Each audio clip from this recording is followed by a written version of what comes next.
참 예수님. 네, 반갑습니다. 교구 성령 봉사의 봉사자 김태영 바오로입니다. 동청동 성당 성령 기도회는 몇 번 왔지만은 오늘 이렇게 대성전에서 여러분들과 함께 성령 세미나에 대한 소개를 하게 되어서 아주 감사드리면서 또 영광이면서 오늘 여러분들에게 우리 하나님 우리 아버지와 우리 주 예수 그리스도께서 성령을 통하여 이 자리에 참석한 한 분 한 분마다 놀라운 성령의 은혜가 듬뿍 내려주시기를 빌겠습니다. 오늘 신부님 말씀 잘 들으셨죠? 네, 성령님께서 하시고자 하신다면은 모든 것들을 다 하실 수 있다고 하셨습니다. 여러분들 성령께서 함께하여 주실 때 우리의 응답은 무엇이라고 생각하십니까? 바로 아멘입니다. 오늘 여러분들은 우아하고 품위가 있기 때문에 때때로 내가 아멘이라고 할 때가 매우 낯설지요. 그러나 낯설고 좀 그것이 내 마음 안에서 잘 되지 않는 것 같지만은 아멘이라고 하는 것은 성경의 말씀, 주님의 말씀이 나에게 내릴 때에 그 성경의 말씀, 그 주님의 말씀이 나의 영을 꿰뚫고 찔러서 그대로 이루어지겠다고 하는 축복과 은총이 그대로 이루어지는 것입니다. 주님의 기도로 시작하도록 하겠습니다. 성부와 성자와 성령의 이름으로 아멘. 하늘에 계신 우리 아버지의 이름이 거룩히 빛나시며 오늘 강제는 성령 세미나에 초대된 분들에게 성령 세미나가 무엇인지를 알려주고 또 앞으로 있을 교육 과정이 어떻게 7주간에 이루어지게 되는 것에 대해서 소개를 하여서 여러분들이 더욱더 성령 세미나의 풍성한 은총을 받을 수 있도록 준비하고 다짐하는 시간이기도 합니다. 네, 교재 16쪽을 보도록 하겠습니다. 성령 세미나의 소개.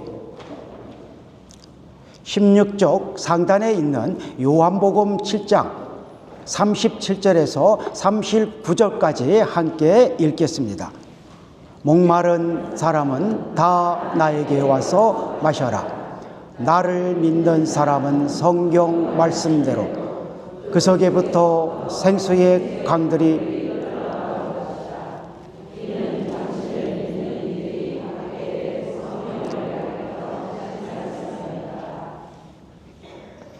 네, 여러분들은 주님을 다 알고 계시죠?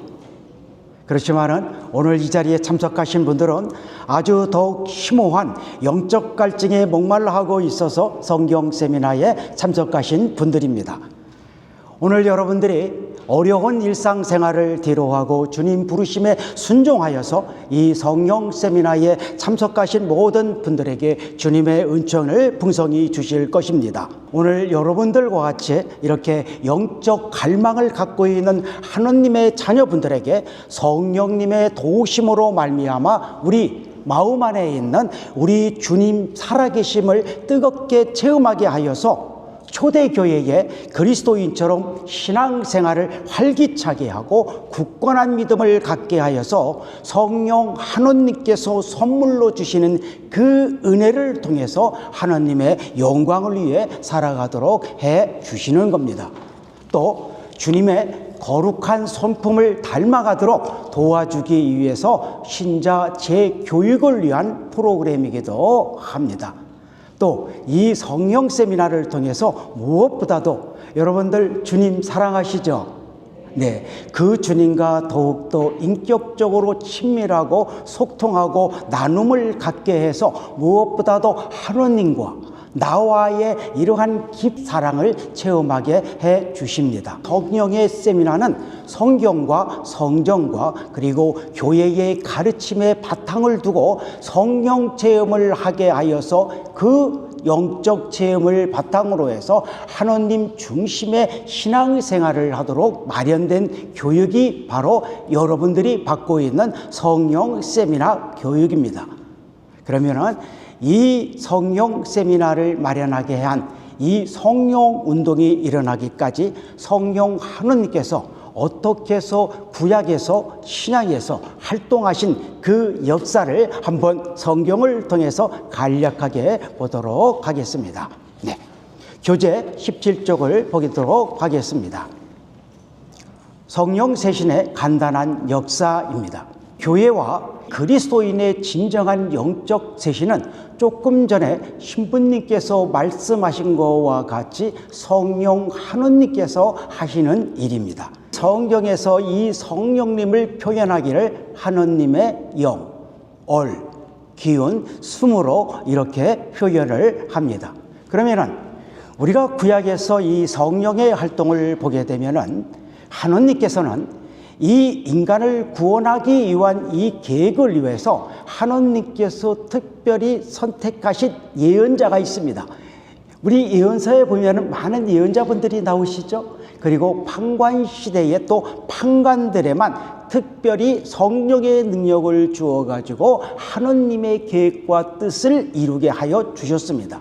그리고 요엘 예언자는 하느님께서는 훗날에 모든 만민들에게 성령을 부어준다고 예언을 하고, 이사야 예언자는 앞으로 성령을 충만하게 받은 구세주가 오시어서 모든 사람들에게 성령으로 세례를 주어 구원을 받게 해 주신다고 예고하셨습니다.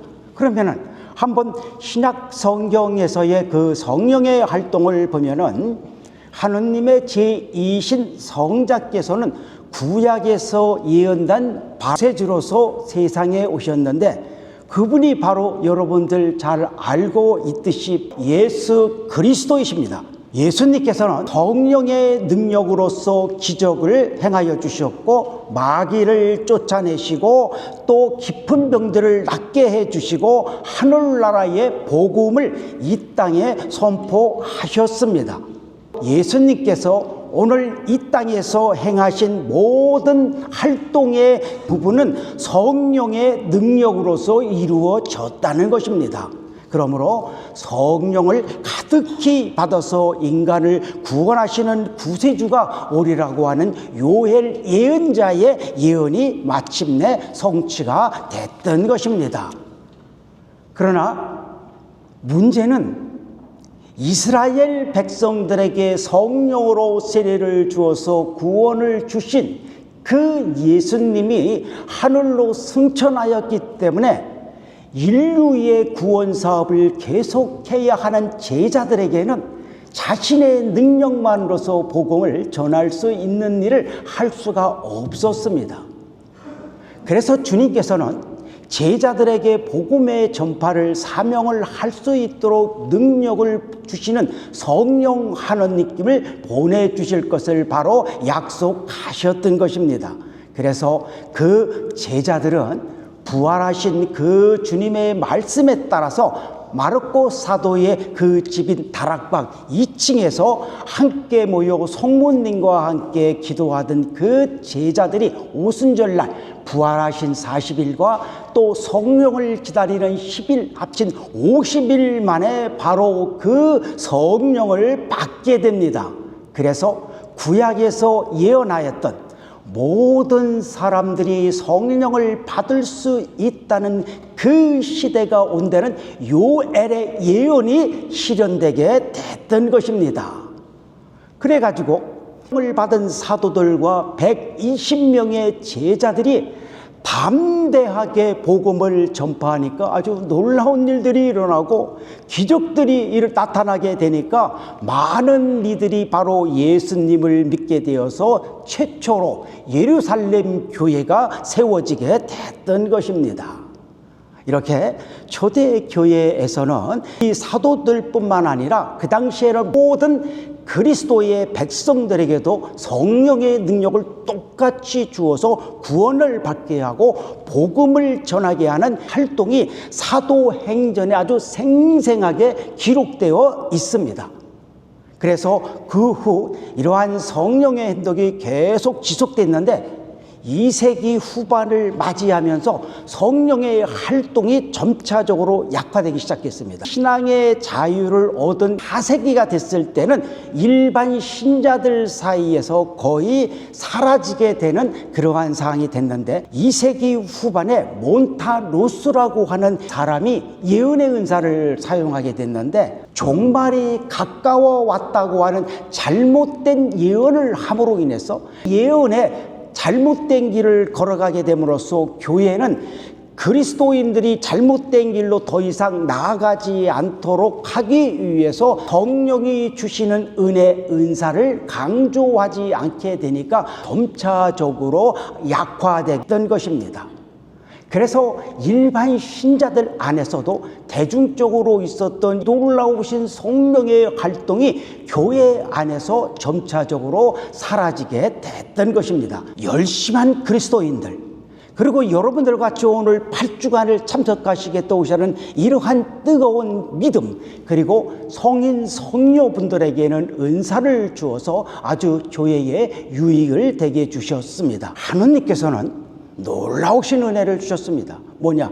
초대 교회에서 사도들뿐만이 아니라 모든 그리스도인에게 있었던 성령의 은혜를 20세기가 시작하는 첫날에 모든 그리스도인들에게 성령을 체험하도록 은혜를 베풀어 주셨다는 겁니다. 그래서 오늘 여러분들이 성령 세미나에 관련되는 먼저 성령이 어떻게 우리들 안에서 역사하셨던 것을 알고 또 나아갈 때 효과 과정이 얘기하는 부분을 더욱 정확하게 깨닫고 알게 되어서 안수식 때 성령 세례를 받을 것이라 믿습니다. 현대 교회에서 성령 운동이 일어나는 그 과정을 보면은 1895년에서 1903년 사이에 이탈리아의 성령 복원 수도의 창설자인 엘레나 겔라 주녀님은 생각했습니다. 초대 교회에서 성령 강림이 일어났던 역사가 오늘 이 시대에도 모든 신자들에게도 있어서는 교회가 신심을 높여야 된다고 생각을 해서 이 부분을 간청하는 12개의 편지를 그 당시에 레오 13세 교황님께 전해지게 됐습니다.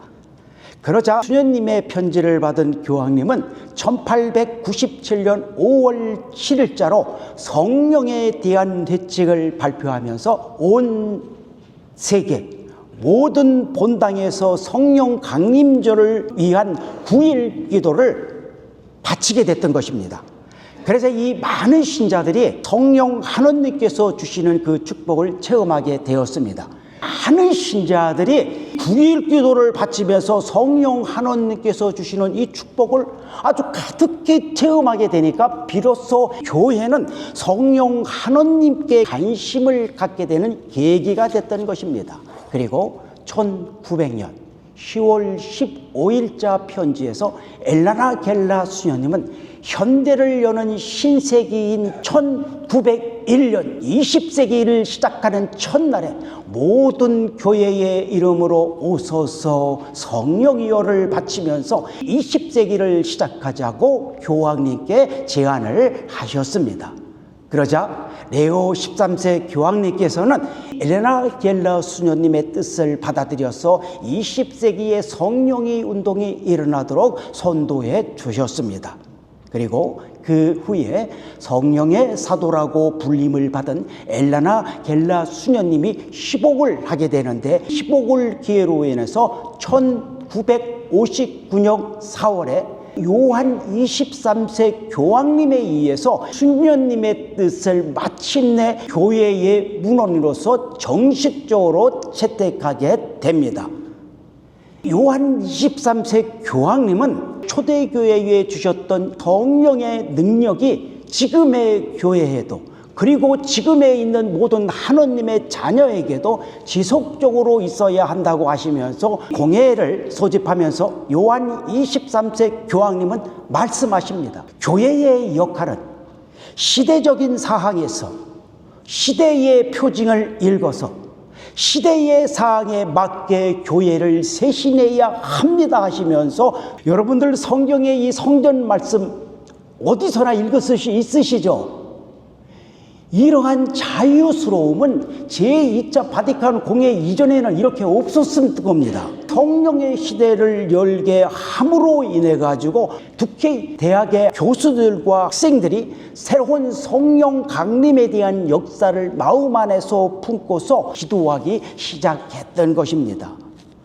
그래서 그들은 똑같이 오소서 성령이시여, 성령 공가를 바치면서 1년 동안 열심히 기도하면서 주말 피정에서 성체조배를 하던 중에 영적 체험을 하게 되었던 겁니다. 성령 강림을 꿈꿨을 때에 그들은 마음이 메말랐고 하느님을 찾고자 하는 마음속에서 답답한 마음이 있었는데 체험을 하게 되니까 하느님의 사랑을 알게 되었고 무엇보다도 부활하신 예수님을 증거하고 싶은 강렬한 내적 충돌을 느끼게 되었던 것입니다. 참석자들이 그 당시에 기록된 것을 보게 되면은 초대 교회의 오순절에 내렸던 은혜가 자신들도 똑같이 받았다고 이렇게 말을 합니다. 우리가 이렇게 체험한 이들은 뜨거운 은혜를 바로 자기 이웃에 있는 학생들과 교수들과 나눠지게 되니까 증거를 들은 사람들이 마음이 뜨거워지게 되면서 같은 기도를 하니까 같은 은사, 같은 모습, 같은 은혜를 바로 체험하게 됐던 것입니다. 1967년 미국에서 시작된 성령 운동은 전 세계로 뻗어나가게 되어서 많은 그리스도인들에게 성령을 체험할 수 있게 되었고 또 각자의 신앙에 무엇보다도 구원을 확신하는 은혜를 주게 됐던 것입니다. 1971년 한국에 들어온 성령의 운동은 지금 여러분들이 받고 있는 성령 세미나를 하기까지 14개의 교구와 그리고 각 분당에서 성령 세미나를 개최하고 또한 성령 기도회를 하고 있습니다. 네. 다음은 성령 세미나를 받는 목적을 보도록 하겠습니다. 교재 20쪽입니다. 성령 세미나의 목적입니다. 20쪽 상단에 있는 내이기 11장 44절을 읽겠습니다. 나는 성령 세미나의 목적은 우리 모두가 성령께 인도받아서 주님의 뜻대로 그리스도를 닮아서 거룩한 삶을 살아가게 하는 데 있습니다. 그리스도인들은 성령을 통해서 여러분들 인문선사를 통해서 이미 세례를 받았죠. 그리고 거의다가 견진까지 했습니다. 그래서 여러분들은 성령의 능력인 은사도 받게 될 것입니다. 우리 마음속에 있는 성령을 언제나 새롭게 하고 충만하게 될 때에 우리 마음속에 있는 성령의 선물인 은사를 받게 되어서 은사를 통해서 우리의 거룩한 삶을 살게 된다고 하는 것을 말씀드리는 것입니다. 예수님께서 십자가에서 그 운명한 그 이후에 제자들은 유다인들의 그 비방을 두려워해서 복음을 전하지 못했습니다. 그리고 이들이 두려움 속에서 오순절 그 다락방에서 열흘 동안 기도한 후에 성령의 이 충만함을 받게 되니까 그들의 마음속에 담대함이 있게 됐던 겁니다. 담대한 마음으로서 복음을 전하니까 하루에 3,000명, 5,000명이 세례를 받는 역사가 일어나게 됐던 것입니다. 신앙의 생활은 사람의 힘과 능력으로 하는 것이 아니라 오직 성령의 은혜를 받아야 할 수가 있다는 것입니다. 그럼 여러분들 자신의 힘과 능력으로서 신앙생활을 잘한다고 생각하는 분은 이 자리에 한 분도 없습니다. 그럼에도 불구하고 우리가 왜 성령 능력을 받지 못하는가?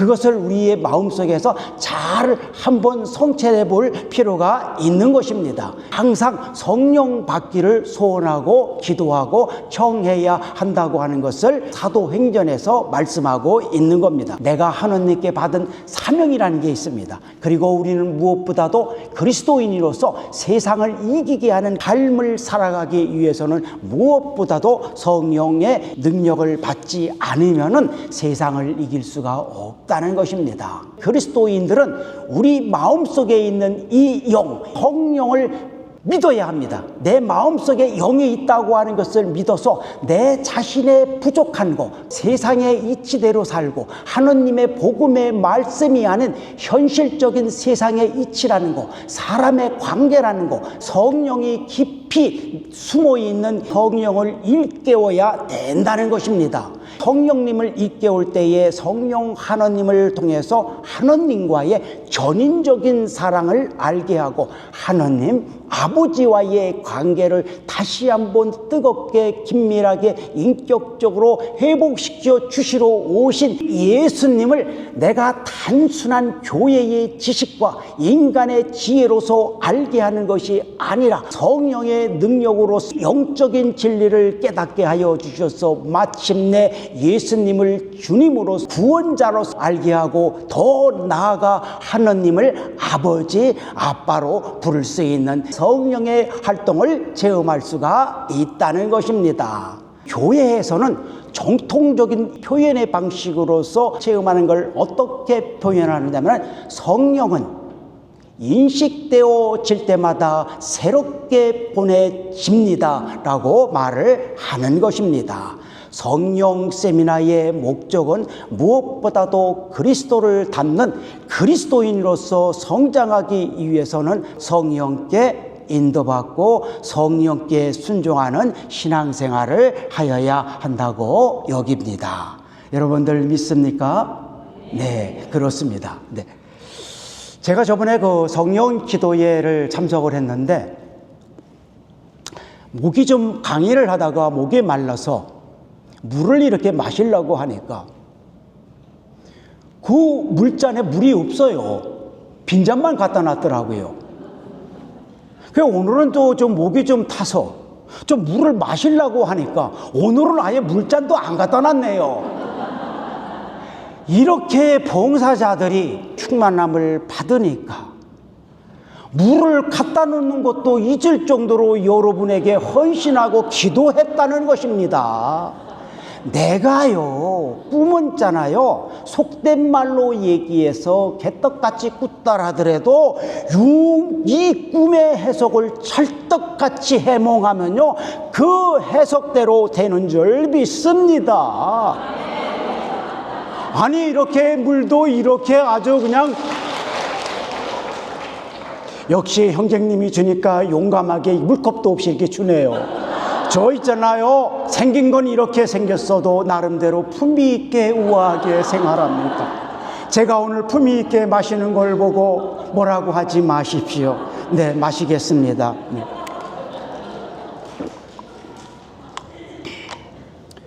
제가 살다 기도 강의 조금 했지만 이런 날은 처음입니다. 네. 오늘 어쨌든 간에 우리가 이러한 신앙생활에 성령께 인도받는 생활을 하기 위해서는 첫째, 예수님을 내 인생의 참 주인으로 모셔야 합니다. 하느님께서 우리에게 원하시는 것은 우리 모두가 거룩한 사람이 되는 것입니다. 나를 사랑하시고 나를 구원하시기 위해서 십자가에 죽으신 예수님을 내 인생의 주님으로 모시고 살아야 한다는 것입니다. 그런데 세상에서는 그리스도를 주님으로 받아들이는 모습에는 세 종류의 삶을 사는 사람이 있다고 하는데 첫째, 예수님을 받아들이지 않는 사람들입니다. 즉 자신의 인생 속에서는 예수님을 받아들이지 않는 사람들입니다. 내 인생, 내 삶이라고 여겨서 내 인생의 주인은 스스로 나라고 여겨서 주님을 믿지 않는 사람들을 말하는 겁니다. 이러한 사람들은 영적인 거 이해하지도 못해요. 또 오히려 어리석게 봅니다. 영적 생명에는 관심도 없습니다. 오직 자신들의 만족을 위해서 세상 풍조에 따라 살아가는 것을 최고로 여기는 현대판 우상 숭배자인 인본주의자들의 표현을 얘기합니다. 우리가 세상에서 살아가면서 최고로 여기는 것은 뭐니 해도 요거죠. 요거가 새는 게 많은 시간이 많을수록 최고죠. 역시 황금을 돌처럼 보는 여러분들은 표정 하나 변하지 않고 썰렁하게 보네요. 여러분들 참으로 훌륭하신 분이라고 믿습니다. 네. 두 번째, 예수님을 받아들이기는 했지만 모든 일들을 자신의 힘으로 살아가는 사람입니다. 예수님을 믿고 있는 그리스도인은 맞지만은 신앙의 삶을 바로 자신의 능력으로서, 자신의 지혜로서, 자신의 힘으로서 신앙생활을 하는 사람인데, 이들은 하나님의 말씀에 순종하기보다는 세상의 이치와 인간의 방식에 따라서 모든 일들을 판단하고 또 생활하는 사람입니다. 자신의 힘과 능력으로서 신앙생활을 하는 사람을 얘기하는 것입니다. 그런데 참 이상하죠? 여러분들 참 이해가 안 되실 거예요. 아니, 어떻게 하나님을 믿으면서 세상을 동시에 믿는 그 이유가 무엇입니까? 믿음이 부족하기 때문에 주님께서 주시는 체험을 하지 못한다는 것입니다. 여러분들 원체험이라는 말씀 들어보셨죠? 시나이 산에서 계약 두 판을 받으면서 하나님과 이스라엘 백성과 계약을 맺죠. 이걸 원체험이라고 하는 겁니다. 왜냐? 광야에서, 이집트의 생활에서 그 모든 것을 구원해 주시는 하나님을 체험하게 되면서, 하나님만이 우리를 구원해 줄 수 있다고 하는 체험을 하게 되니까 이제서 이스라엘 백성들은 하나님께 계약을 걷는 겁니다. 주님은 나의 하나님이 되고 또 이스라엘 백성은 하나님의 자녀로서의 계약이 성립되게 됐던 영적인 체험이 바로 원체험이라고 하는 것입니다. 제가 정년퇴직하기 전에는 회사에서 초급 간부로 진급하기 위해서는 회사에서 치르는 진급시험이 있었습니다. 저도 이제 진급할 자격이 되니까 저도 이제 진급을 하기 위해서 그 당시에 성당에서 활동했던 모든 봉사 직장을 아주 깔끔하게 아낌없이 그냥 내려놓았습니다. 왜냐하면 이 한두 명을 선발하기에 전국에 있는 초급 간부의 자격이 있는 사람들과 경쟁을 해야 되기 때문에 상대방보다 앞서야 되는데, 성당에 봉사를 하는데 일주일에 3번 정도로 나갔어요. 저도. 그러면은 이 진급시험을 준비하는데 집중을 할 수가 없었기 때문에 성당에 봉사를 하기가 어려웠습니다. 또 진급을 하겠다고 하는 저의 열망이 너무나 컸습니다. 제가 생긴 건 이렇게 생겼어도 상당히 똑똑합니다. 그냥 묻자고 하는 말인데 진짜 경계 있게 웃음을 지시네요. 그래서 그동안 성당에 봉사를 열심히 하였기 때문에 주님께서는 봉사의 대가로서 저를 반드시 합격시켜 주신다고 믿었고, 스스로가 저는 합격된다고 해서 주위에 뻑을 치면서 나는 합격한다고 아주 야무지게 아주 대답하면서 큰소리 치면서 다녔습니다. 그래서 열심히 준비하고 시험을 보았는데, 여러분 어떤 결과를 이뤄낼 수 있겠습니까? 떨어졌다고요?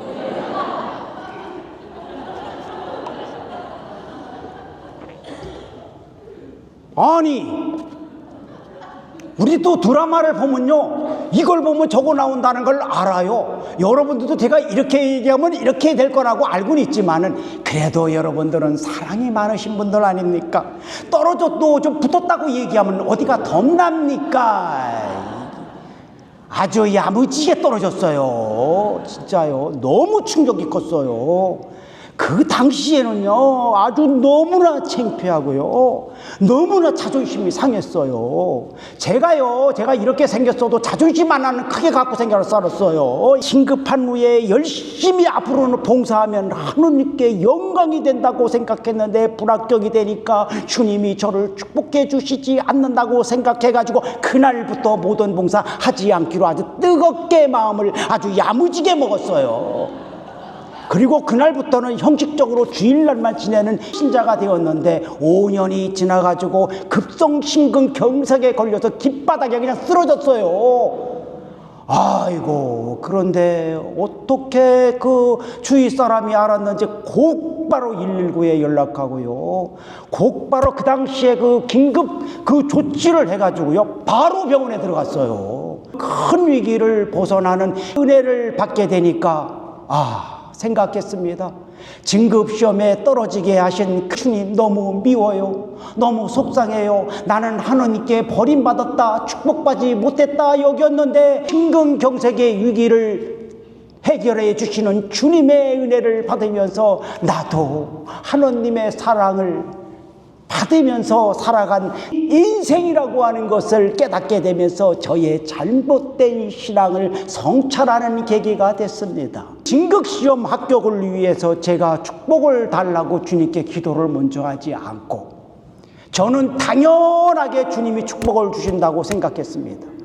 내 생각이 옳다고 여겨서 내 마음대로 하나님께 허락받지 않고 내가 스스로 그 중요했었던 청년의 그 회장 직책을 중간에 그만두고 중급시험 준비해서 합격하면 오히려 주님께 영광이 되고 믿었다는 것입니다. 하나님의 자녀는 무엇을 하더라도 주님의 뜻을 알고 주님이 원하시는 일을 해야 합니다.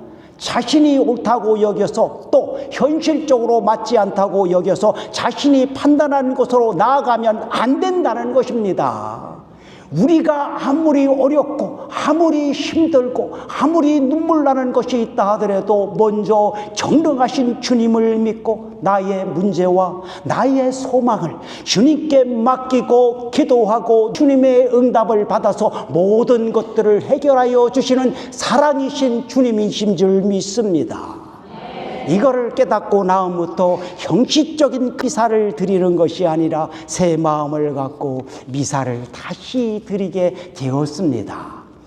세 번째, 예수님을 참 주님으로 모시고 살아가는 영적인 사람입니다. 이 자리에 있는 여러분들을 얘기하는 것입니다. 자신의 삶 속에서 예수님을 마음 한가운데 모시고 성령님께서 주시는 그 능력으로 살아가는 성령께 인도받아 성령께 순종하는 영적인 사람을 얘기하는 것입니다. 영적인 분들은 예수님을 주님으로 모시고 살고 있기 때문에 무엇을 하든지 먼저 주님께 무릎 꿇고 기도하고 주님께 여쭤보고 주님의 뜻을 구하며 주님의 뜻에 따라 순종하는 삶으로 나아가게 됩니다.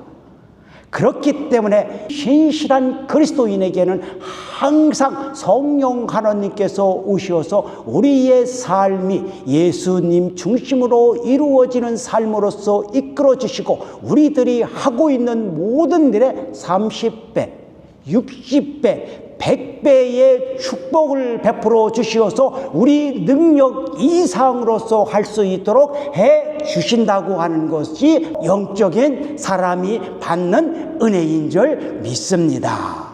네, 교재 22쪽을 보겠습니다. 뜨거운 믿음의 소유자가 되어야 한다.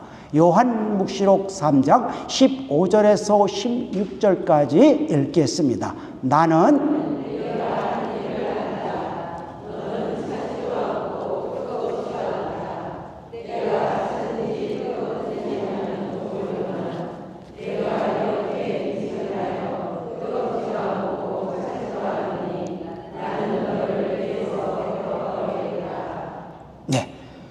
주님의 이름으로 하는 모든 일에는 믿음이 뜨겁지 못하면 자신에게 영적 유익인 은혜가 오지 못한다는 걸 얘기하는 겁니다.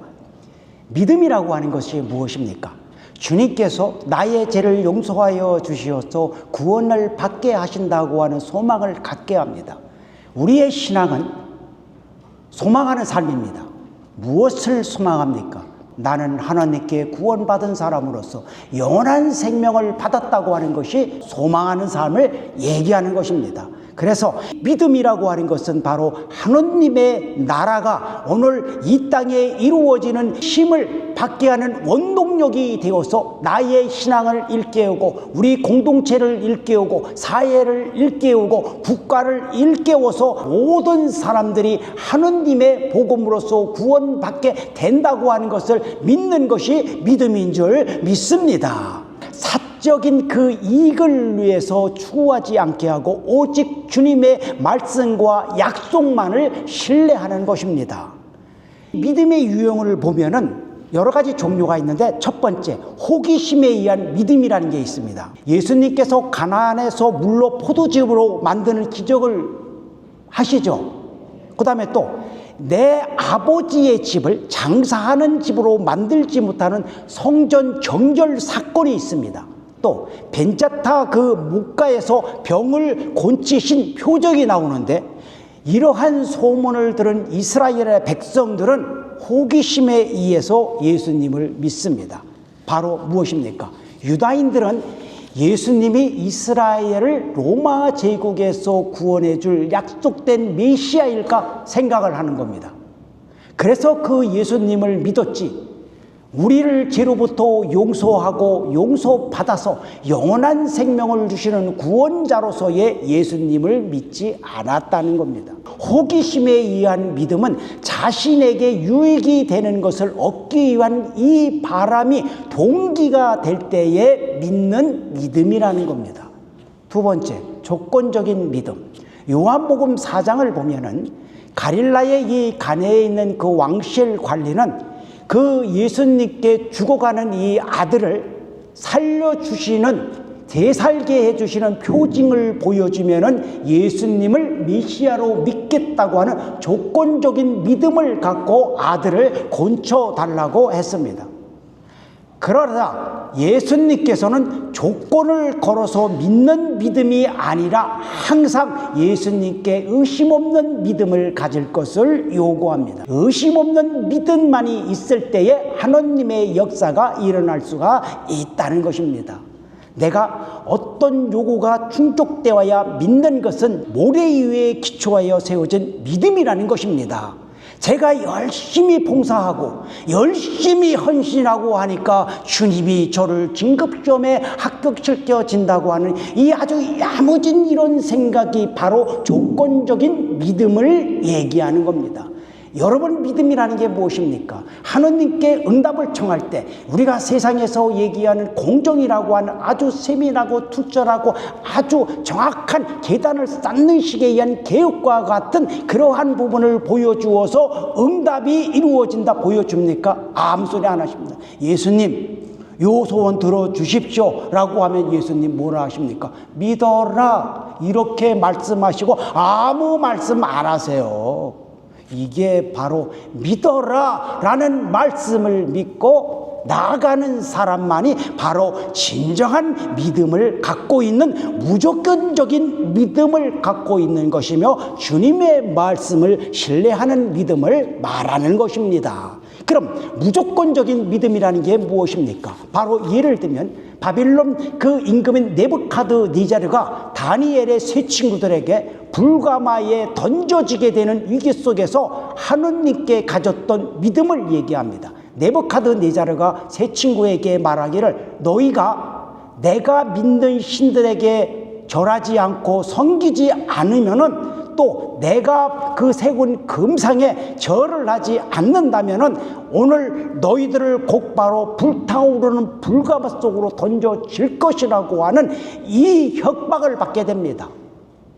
그래서 하느님을 부인하고 금상에 절하라는 협박을 받았지만 세 친구는 단호하게 말합니다. 임금님, 저희가 섬기는 하느님께서는 저희를 구원하실 수 있으면서 또 불타오르는 불가마 속에서 저희를 구원하지 못한다 하더라도 절대로 임금님이 섬기는 신들에게 절을 하지도 않고 임금님께서 세우신 금상에 절하지도 않겠다. 이게 무조건 믿음인 것입니다.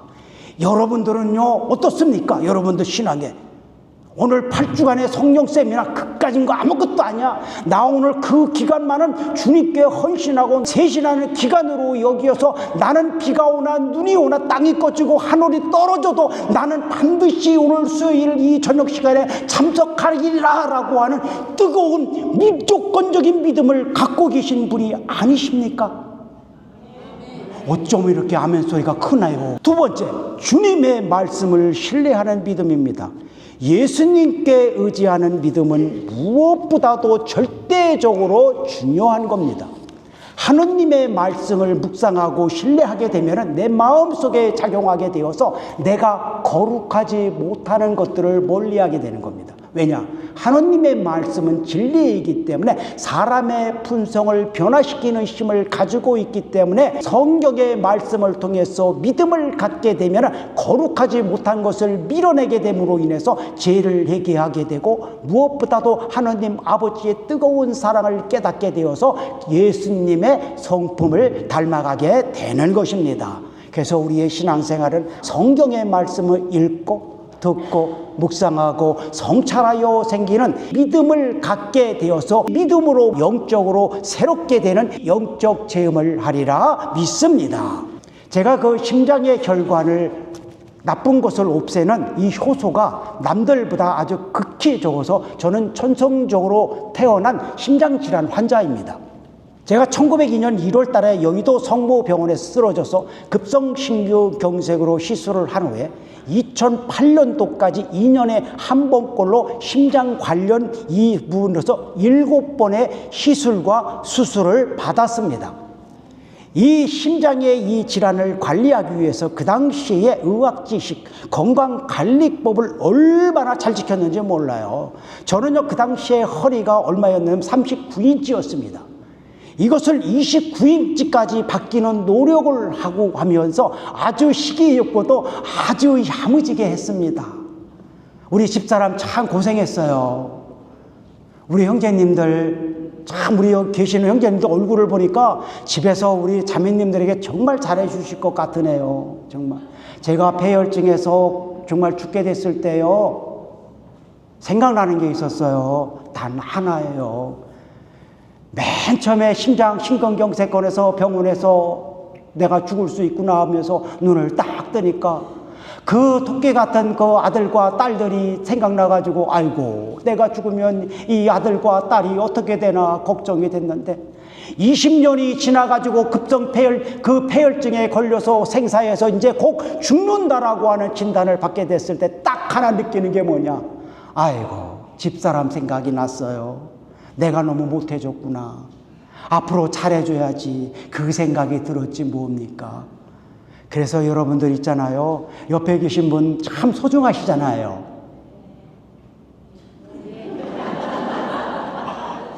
괜히 물었나 봐요. 내가. 하여튼 간에 이 질환을 갖고 있어서 열심히 받았는데 2007년도에 시술받은 심장의 혈관이 또 막혀서 망가진 혈관을 새 혈관으로 대체하는 우회 수술을 2007년에 받았는데 아시죠? 전기톱으로 가슴뼈 잘라가지고 심장 드러내고 한 대수술. 이 우회 수술을 받았는데 2005년도에 스턴트 시술 받은 혈관이 그 1년이 지나서 또 막혀가지고 1년 만에 우회 수술을 받아야 한다고 하니까 마음에 너무 낙심이 와가지고 그 당시에 그 지금 병원장으로 계시는 그 권열철 선생님께 아주 부탁을 해가지고 간곡한 부탁을 하니까 그 당시에 시험 중인 임상시험법으로서 아주 어렵게 수술을 해가지고 그 혈관을 되살려 놓았어요. 박수 한번 치세요. 10개월 동안 열심히 그 시술받은 혈관 관리를 잘 해야 되는데 그 해에 업무가 너무나 바빠가지고 심장 관리를 제대로 못했습니다. 그래서 2009년 4월 달에 심장 받은 그 혈관을 다시 정밀 진료를 받았는데 어렵게 재상시킨 그 혈관이 또 막혀가지고 어쩔 수 없이 우회 수술을 받아야 한다고 하는 진단을 또 받게 됩니다. 심장혈관 질환으로서 계속 발생하게 되니까 앞으로 내가 나이를 더 먹게 됐을 경우에는 과연 내가 정상적인 일상적인 일상생활을 할 수 있을까라고 하는 두려움과 걱정이 오게 됐습니다. 그러나 어쩔 수 없이 이 우회 수술을 받을 준비를 하고 있다가 너무 답답하고 메마른 영적 상태가 되니까 너무 기도를 하고 싶어서 철야 기도에 참석하게 됐는데 강사님께서 이사야 53장 5절에 그의 상처로 우리는 나았다라고 하는 성경의 말씀을 믿고서 예수님이 우리를 치유하여 주시기 위해서 매를 맞고 성혈을 흘리시오 그 성혈로 인해 우리의 병이 낫도록 다 이루어 놓았다. 예수님께서 우리의 병의 치유를 위해 이렇게 놓으신 사랑을 믿고 예수님께서 나의 가지고 있는 그 불질병을 고쳐달라고 기도하면 주님께서 그 병을 낫게 해주신다고 하는 그 강사님의 말씀을 듣게 되자 저도 용기를 갖게 되었습니다. 그리고 저도 이 병을 낫게 되려고 하는 마음을 갖게 되어서 그의 상처로 우리는 나았다. 예수님께서 나를 위해서 십자가에서 흘리신 그 성혈로 나의 막힌 심장의 혈관을 깨끗이 씻어주시오 낫게 하여 주시는 주님의 말씀을 믿습니다 라고 하며 틈이 날 때마다 한 달 동안 열심히 기도했습니다. 그리고 5월 달에 우회수술 받기 위해서 전날에 입원을 했는데 수술 전에 심장 혈관 상태에서 다시 한번 이 검사를 초음파 검사를 한번 다시 한번 해야 됩니다. 그 권열철 선생님이 저한테 머리맡에 와갖고 환자분은 수술 받지 않고 오늘 퇴원하십시오 이러한 말씀을 듣게 됐습니다. 성령 세미나를 통해서 성령 기도에 참석하면서 주님의 말씀을 믿게 되는 이 은혜를 주시어서 제 문제를 주님께 맡기고 제 소망을 성령의 말씀대로 응답해 주신다고 믿고 끊임없이 기도를 하고 주님께 나아갈 때는 주님의 자비하심을 받아서 낫게 되는 그 은혜를 받게 되었던 것입니다. 네, 교재 23쪽입니다. 셋째, 자신의 약점, 결점, 악습 등을 고치고 새로 나야 합니다. 교재에는 성경의 말씀이 없는데 교재 맨 위에서 세 줄까지 한번 함께 읽도록 하겠습니다. 인간은 누구나 장점과 단점을 함께 지니고 살아갑니다. 장점은 더욱더 키워가야 할 것이며 단점이나 결점, 악습 등은 과감하게 끊어버리고 고쳐나가는 결단이 필요합니다. 네, 그렇습니다. 우리가 그리스도를 내 마음에 모셨다고 해서 곧바로 내 마음의 영적인 옹도가 되어서 예수님의 성품을 닮아가는 거룩한 사람이 되는 것은 아닙니다. 자신의 마음과 행동에 습관적으로 있는 결점이라는 거 있고 약점이 내 안에 그대로 남아있기 때문에 때때로 이웃에게 불편함을 주는 나쁜 행동이 있습니다. 그죠? 여러분들 가정에서도 보면 꼭 배우자가 꼭 좋은 모습만 보이는 건 아니죠. 공동체 생활을 하니까 맨 처음에 신자 그 세례받은 사람들이 뭐라고 생각하시는 줄 아십니까? 교회에 가면은 너무너무 좋은 사람이 많아가지고 너무 사랑에 넘치는 말들을 하고 행동을 보여줄 거라고 했는데 웬걸 별 차이가 없는 모습을 보는 분들이 있잖아요. 그죠? 바로 이것입니다. 우리가 그리스도를 믿는다고 해서 내 마음에 있는 결정과 악습이 사라지는 것이 아니라는 것입니다. 거기다가 하느님을 기쁘게 하지 않는 악습이라는 게 있습니다. 우리 담배라는 게 있고 술을 너무 많이 마시면 안 되잖아요. 그죠? 이 술과 담배가 이웃에게 어린아이에게 얼마나 큰 그 건강상 또 여러 가지로 나쁜 그런 그 부분을 또 주기도 하겠습니까? 이러한 부분들에 있는 결점인 단점, 결점, 악습들은 바로 하느님의 자녀로서 살아가기 위해서는 이것을 끊어버리고 고쳐 나가야만 성령의 은혜를 받게 되는 것이라는 겁니다. 바로 결정과 악습을 고치지 않으면 하느님께 은혜를 받지 못하게 하는 장애가 될 수가 있다는 것입니다. 그래서 우리는 이러한 약점이라든가 결점이라든가 이 악습은 더 이상 크게 자라기 전에 이 모습을 주님 앞에 인정하고 회개하면 쉽게 그 악습을 고칠 수가 있게 됩니다. 이 악습을 반치하게 되면요, 저도 마찬가지예요. 저도 심장질환이 걸렸는데도요, 진짜 담배 끊기가 힘들더라고요. 진짜 힘들었어요. 제가 2019년도에 그 폐혈증 걸리고 난 이후에요, 그때서야 담배 끊었어요. 심근경색에 걸릴 때 담배를요, 1년에 한두 갑을 꼭 피우더라고요. 근데 급성심근 걸리고 난 그 2019년 딱 되고 난 담배 완전히 끊어버렸어요. 왜냐? 예수님이요, 제 멱살 딱 잡고요, 낭떠러지에 딱 떨어지고 너 죽을래 살래? 살겠습니다. 그럼 너 지금 하고 있는 행동 버릴래 말래? 버리겠습니다. 그러면은 어떻게 되겠습니까? 다음에 내가 똑같은 행동을 하게 되면 낭떠러지에 그냥 쓰러지는 거예요. 그러니까 어떻게 돼? 그냥 얄짤없이 그냥 술, 담배 안 하게 되더라고요. 그래서 지금 담배 같은 거 안 피웁니다. 나쁜 옛사람이라고 하는 것은 바로 고치지 못하게 되면 죄에 만연되고 타성이 되어서 죄의식이 사라지기 때문에 인간이 가지고 있는 의지와 노력만 가지고는 그 옛사람을 끊어버리는 데는 한계가 있다는 걸 얘기하는 겁니다. 여러분들, 이 인간의 힘과 능력으로서 옛사람의 이 모습을 끊어버리는 게 얼마나 힘든 줄 아십니까? 세상을 살면서 공통적으로 하나 느끼는 게 있죠. 와, 저 인간 10년 전, 20년, 30년 전, 지금이나 어쩌면 저렇게 야무지게 변함없어. 이게 좋은 모습으로 변한 게 아니라 나쁜 모습 그대로 있는 경우가 많이 있죠. 그렇게 변화가 안 된다는 거예요. 이게 성경을 보면은 바오로가 이 복음의 글 전할 때에 이 사탄의 가시 때문에 너무 고통이 크니까 이 가시를 없애달라고 하는 이 기도를 3번이나 하는데 주님께서 마침내 응답하십니다. 내가 가시로 인해서 아프고 너의 한계를 스스로 느껴서 나에게 온전히 의지하게 될 때에 내 능력이 나에게 머물러서 그때에 바로 내 능력이 더욱 크게 일어난다. 그래서 사탄의 가시를 없애주지 않았다고 하는 겁니다. 왜 바오로 사도에게 이 사탄의 가시를 없애주지 않았느냐면은 바오로는 이 학식과 배경으로서는 당대의 최고였어요. 이게 이스라엘에서 3,000명 안에 들어가는 바리사이죠. 당대의 최고의 대학자인 가말리엘의 수제자죠. 이스라엘에서 종교적 지도자로 인정받는 30명 안에 들어간 산내림의 회원이었고 아랍어, 히브리어, 그리스어 3개 국어를 하였고 특권 계층으로 인정받는 로마 시민까지 있었어요.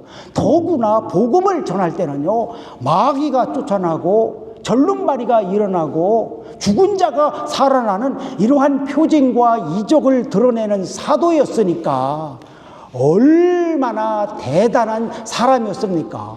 이게 모든 일이 다 이렇게 형통하게 되면은 자신도 모르게 자신이 했다는 그 우월감을 갖게 됐을 때에 주님의 뜻을 경우에 따라서는 자신이 좋다는 방법으로 나아갈 수가 있게 됩니다. 이것이 바로 사도행전 16장과 18절에서 주님의 뜻을 앞서간 바오로 사도의 모습이 드러납니다. 바오로에게는 이 몸에 찌르는 이 가시의 고통을 주게 되어서 바오로 자신이 자신의 약함을 주님께 의지하고 맡기게 될 때에 비로소 주님의 뜻대로 나아가게 한 하나님의 은혜였다는 겁니다. 그렇기 때문에 우리와 같은 이러한 신앙의 생활을 하는 사람이 약점이라든가 결점이라든가 이 악습들을 사람의 힘으로 변화시킨다는 것은 바로 번개를 맞아도 힘들다고 얘기하는 것입니다.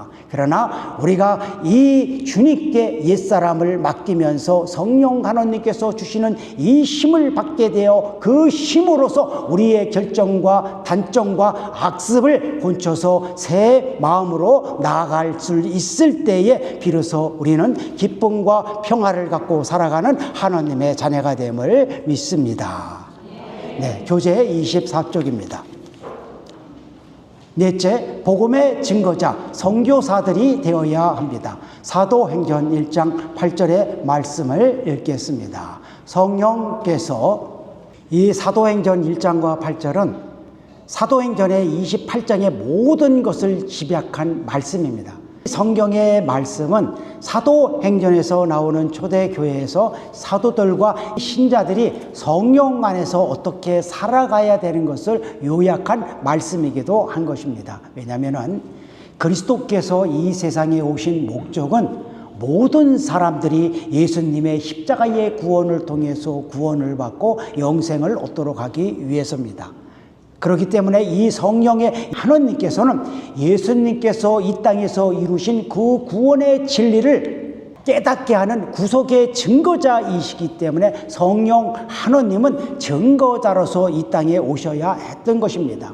예수님께서 이 땅에서 사랑과 그리고 또 모든 교회에 하느님의 나라를 선포하시고 새 생명을 주는 이 복음으로서 가르쳐 주신 진리를 모든 사람들을 믿게 하기 위해서 그 힘을 주시는 분이 바로 성령 하느님이신 주님이시라는 것을 얘기하는 것입니다.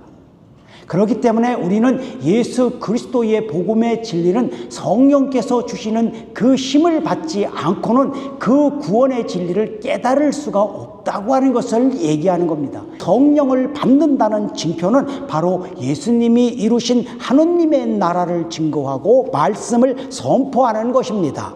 여러분들은 누구입니까? 하느님의 자녀이시지요?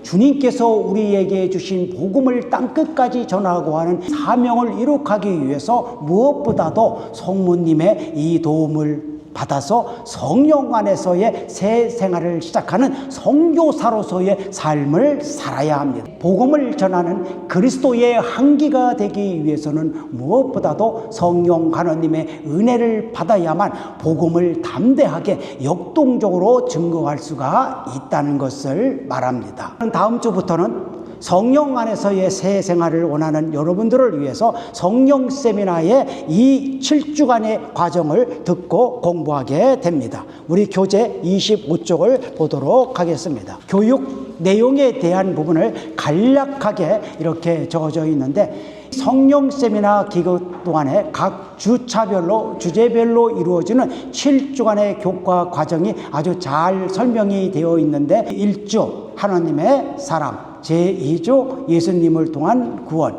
제3조 성령 안에서의 새 생활, 제4조 하느님의 선물을 받으려면, 제5조 성령 충만을 위한 안수 기도, 제6조 성령 충만을 위한 방법과 노력, 제7조 그리스도 안에서의 변화. 이 7주간의 교과 과정에서 이 해당 그 주에 해당하는 그 세부적 사항을 좀 말씀을 드리는데, 거기 보면은 1주에서 7주에 대한 개략적인 계획가 다 설명되어 있죠. 네, 여러분들은 집에 가서 이렇게 잘 읽어보시면은 감사드리겠습니다. 여러분들이 이제 그 교재를 다 받으셨잖아요. 안 받으신 분들은 다시 받으시면 되는데, 여러분들이 받으신 교재를 통해서 이 해당 주에 이루어지는 이 강제를 공부하는데, 여러분들은 이 교재를 받은 오늘서부터 어디를 공부를 하시냐면 제 소개에 대한 부분을 이제 복습을 하게 되고, 다음 주에는 뭐를 받으러 오십니까? 네, 제1주 하느님의 사랑입니다. 요거는 뭐합니까? 한번 읽어오셔야 됩니다. 요거는 예습이라고 하는 것을 얘기하는 것입니다. 그리고 두 번째는 여러분들이 해당 주인 이 수요일에 이 강사님, 다음 두 번째 주부터는 이제 그 1주차서부터는 신부님들이 이제 강의가 이루어집니다. 그래서 이 신부님의 말씀을 듣고 난 다음에 그 주에 있는 내용을 갖고서 그룹 대화를 합니다. 제가 그 어느 성당을 갔다 왔는데, 그 성령 세미나 포스터를 딱 보니까 신부님 이름으로 다 되어 있고, 뭐 강제도 좋고, 그러니까 이 가톨릭 교회에서의 이 교육은 거의 특강을 마치고 강의를 마치고 거의 끝나죠. 그죠? 그냥 그룹 대화라는 거를 별로 경험해 보지 못합니다. 그룹 대화를 그 주에 하라고 하니까 당황하시는 분들이 있어가지고 그냥 그룹 대화를 안 하고 가신 분들이 좀 꽤 있게 되는 본당이 있었습니다. 오늘 여러분들 그 그룹 대화를 하신다고 하는 것을 모르시는 분들이 있으면 한번 손 한번 들어봐 주시겠습니까? 이야, 우리 본당 회장님 아주, 저쪽에 손 들으셨어요? 아주 야무지게 홍보하셨네요. 여러분들 아주 이 그룹 대화라고 하는 것은 단순하게 그 주에 이루어지는 그 강제만을 갖고 나누는 게 아니라요, 여러분들이 교재의 내용, 공부하는 성경, 그리고 여러분들이 듣고 있는 신부님의 이 말씀을 듣고 깨닫고 하는 것들을 그룹 대화의 내용을 통해서 팀장님께 나누고 할 거 또 듣고 할 때에 얼마나 놀라운 성령의 은혜가 쏟아지는 줄 모릅니다. 만약에 그룹 대화 은혜가 없다고 하면 저한테 말씀하십시오. 제가 신청비 내드릴게요. 전태 팀장님서부터 아주 훌륭하십니다. 이러한 그룹 대화를 마치고 교재에 있는 실천사항과 공지사항을 전태 팀장님께 듣게 됩니다. 그래서 이 세미나 기간 동안에 가르침, 그룹 대화, 공지사항, 교제 공부, 실천사항, 실천 과정 속에서 주님께서는 우리 자신을 아주 영적으로 거룩한 사람으로서 변화시켜 주실 뿐만이 아니라 우리가 일상생활 안에서 삶에서 느끼고 깨닫고 힘들고 고통스러워하는 모든 문제도 하느님께서 다 듣게 되어서 모든 문제를 채워주시고 회복시켜주시고 낫게 하여 주시는 뜨거운 사랑을 베풀어 주실 것입니다. 이 성령의 세미나는 매주 교육은 천국을 오르는 사다리의 발판과 같습니다. 그래서 매주마다 이 세미나에 참석해야 됩니다. 그래서 내가 다음 주에는 중요한 회사 일이 있을 것 같아서 누구와의 약속이 있을 것 같아서 빠질 것 같다라고 하는 생각을 해서 그때부터 성모님께 기도하세요. 주님, 저 수요일 날에 빠지면 난리가 날 것 같아요. 그런데 오늘 중요한 일이 그날 있을 것 같은데 성모님 저를 위해서 기도하여 주시옵소서.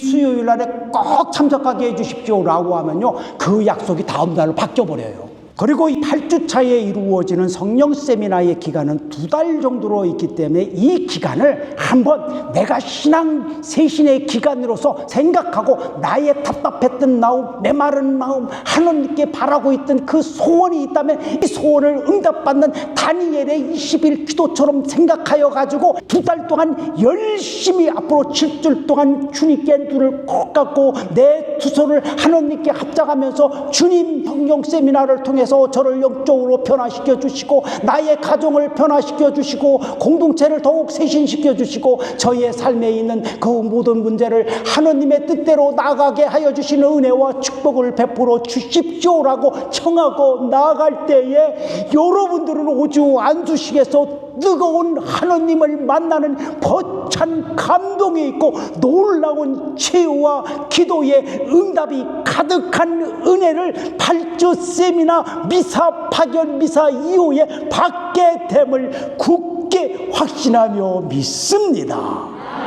하나님을 만나는 그 시간이 되어서 다음 주 수요일 날에도 더욱더 열심히 참석해 주셔서 주님을 만나는 뜨거운 은혜의 시간이 되기를 기도드리겠습니다.